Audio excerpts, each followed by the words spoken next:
Has there been a chance for some fun? We'll find out. We have to wait now. 10 seconds. Look, I know that there may be a fight, but what I'm interested in is this fight. But now, there's the first blood drawn. M200 down. Probably a flush to follow. Circle update. Okay. 50. That's a 50-50.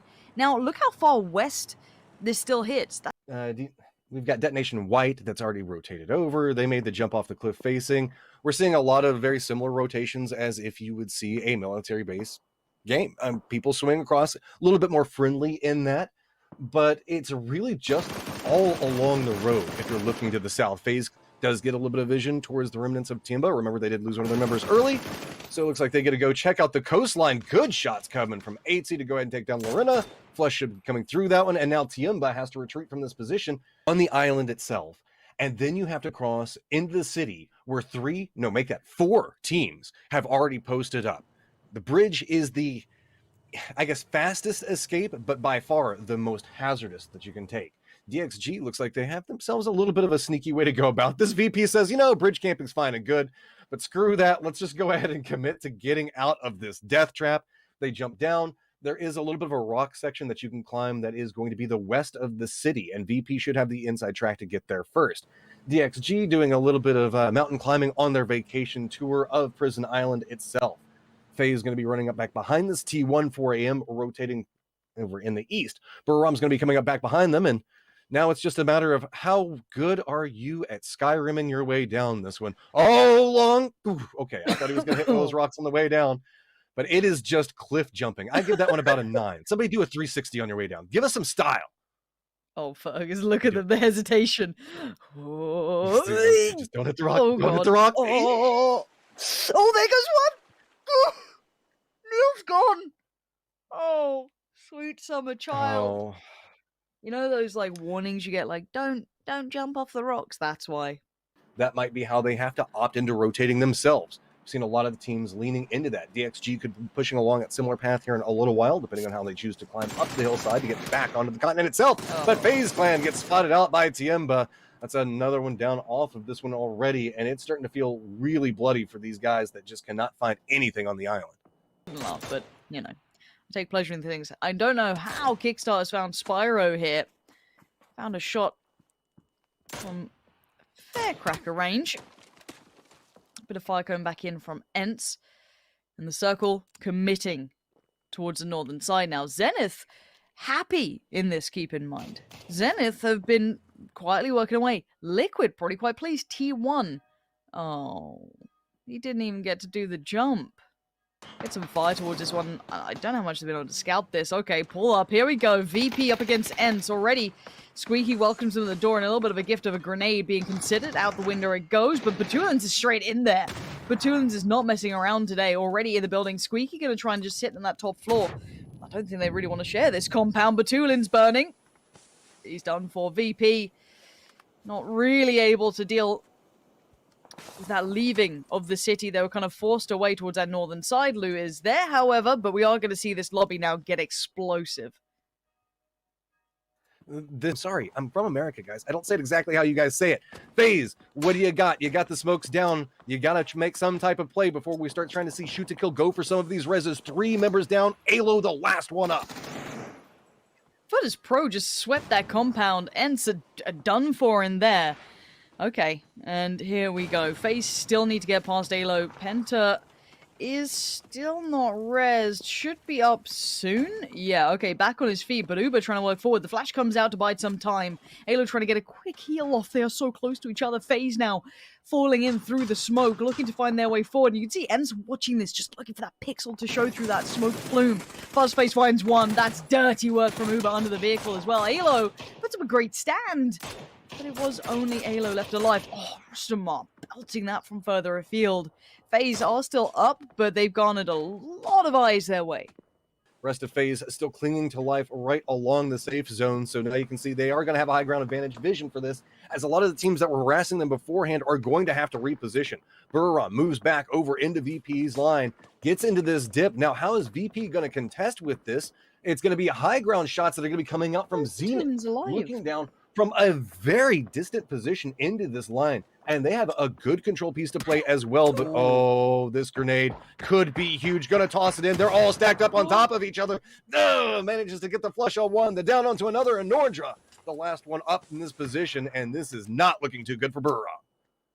But Zenith have oversight on all of this. They have vision across this field massively. They've seen the vehicle on the move. That's Shinboy getting the spot on that, so they're going to pile in some shots. But VP's still just ignoring Zenith. It's like, well, look, I don't really care right now. We need something else. But finally, they pull their attention. They say, you can't ignore us. We are still up here, and we're going to hold this ridgeline as long as we have to. Virtus.pro looking to try and get past Buriram, maybe claim this ditch for themselves, and they've done it. Off the back of great nade work from Batulins, they crack open the opportunity. Now, they've got to maybe make a bit of a mad dash, but you can see the vest is shattered, helmet's broken. VP have been on the receiving end of a fair whack of damage. Circle updates, centering in on a certain team who shall not be named. And Zenith, though, still in a very good spot towards the north. Don't forget about Zenith up there. Same can be said for T1. All of them looking good, but now the city is going to be messier than a Brit in Benidorm at this point as everyone tries to leave. You got down below them inside the city. They can take shots into TSM, into Divine, into the remnants of Detonation White that are all moving. Ence just rolls right in, and Forever's like, oh, okay, I'll just take that one. Ence goes down, but now Furia rotating up and says, hey, we really like the positioning that this team that shall not be named is playing from. Good grenade to go ahead and start up, coming up from Clib, holding the line up for his teams. Got to be very careful on it, and James walks out, polishes it off, and Furia is eliminated. To try and leave this area. They are all just kind of assuring each other's death and destruction at this point. Kickstart decides to knock his teammate. Not sure why. Maybe, I don't know, maybe annoyed him. Probably not. Probably just ran into line of fire. However, FaZe now can make it away from the bridge, just kind of lean around the side. But Fuzzface, Jun just tracks him perfectly in the air. T1, Zenith, and Team Liquid are just raining in damage on anything that moves. Uba still just trying to be a thorn in the side of every team around him. Already gets the knock onto one of the TSM members. Does finally get spotted out by Miraku. Does go down. So this means it's going to be TSM having to contest up against Divine. But do note, Kia also holding a position to the north of them. Once they start having to move through these smokes, it's going to get even more bloody. You can see cover nowhere around them. They're just having to use smokes to cross along this roads, and there's going to be 3 different teams that have vision on them as they go. Luckily, one of them is Divine that is in a very, very bad situation right now. Yes, middle of the field, 4 a.m., kind of knocking on the door. You've got behind them TSM. DAMWON Kia might have vision because it's a bit of high ground on that eastern side. They're still coming out pretty fired up. Like, this is the scary thing. I'm sure Hypok's in there with a little grin just appearing on his face, but oh no, EU fans, get ready. Here we go. This is where it kicks off. Zenith on the crash. It's finally time to make the stand. Clib plays catch in all the wrong ways. That's a free start for things, and this is looking rough, but James finds Poonage. Not going down yet. Great work again from James. Doubling down, but the third, too far away. And now the bloody battle begins. Roth is right there. They're down to 2. It's just him left alive. And now has to go clutch on this. Find that last player. And he's done it. Just stabilizing in time. Liquid live to fight another day. They need those reses, and they need them now. All the stragglers to the east are still trying to find some type of play to make of their own. It's going to be Kia and T1 starting to line up against each other. But that grenade bounce from Jin is so beautiful. The second. Aging on this eastern side of the road. They claimed a similar area. Lovely shot from Xiangyang, but the answer is bigger. Adder bites harder. That gun just rattles through the battlefield now. Everyone can be aware that, okay, there's a bit of a problem out there. We have to be a little bit careful, keep our heads down. And Under asked a big question, a big task in front of him. And I've got to say, normally I'm a big fan of Under. He's been proving that he can frag when needed. And right now he is needed for DAMWON. This is such a difficult position to play from. He's got the low ground. He just leans into crawling forward. You can see flash upon flash coming out from T1. They know that it's just him holding this line. Hasn't been spotted just quite yet, playing inside the bush. They're right up on top of him. Look how sneaky he is. Finally, they see him. He pops up, gets one of them, but doesn't manage to get more than that.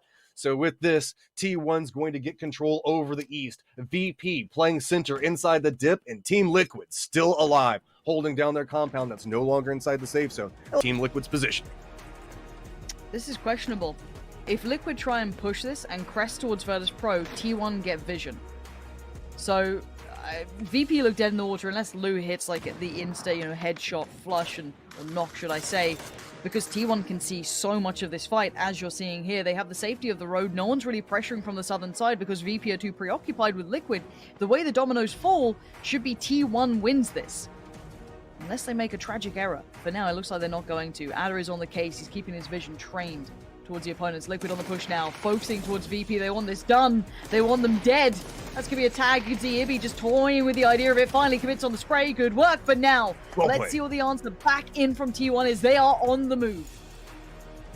T1 didn't get into position fast enough to third party this one, so Team Liquid cleaning that one up quickly. VP going down. Now it's all about the gunfights as they move forward. EB takes a lot of damage off of that initial spray, and everybody is moving into the smoke. So you can see T1's trying to use the smoke line that Team Liquid has positioned up. Can they find the angle? Aqua 5 gets the knock off the start of it. EB, who managed to hold up for his team a second ago, already down.